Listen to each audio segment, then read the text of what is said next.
চলে এসেছি কক্সবাজার আবারও। আর এই কক্সবাজার যেতে যেতে যেতে আর ব্লগ বানাইতে মন থাকে না। আমি বছরে 12বার আসছি লাস্ট 2025-এ। সো এটা হচ্ছে 2026-এর আমার ফার্স্ট ব্লগ। ইয়ে!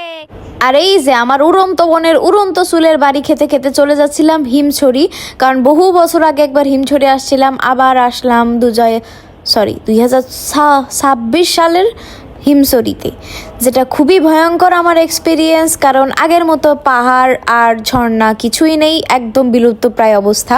আর এই যে মেরিন ড্রাইভের সেই রোড, যেখানে দাঁড়িয়ে একদম নিঃশ্বাস নিলে প্রাণ ভরে যায়, কারণ দুই পাশে, এক পাশে পাহাড়, এক পাশে সমুদ্র, মাঝখানে আমি, একটা অন্যরকম আমেজ।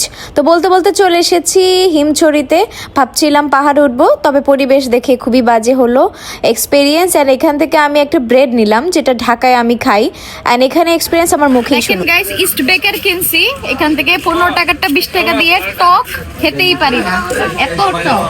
আমি ঢাকায় মনে হয় 100টা একসাথে কিনে খাই, এরকম ফ্লেভার না, এত টক না।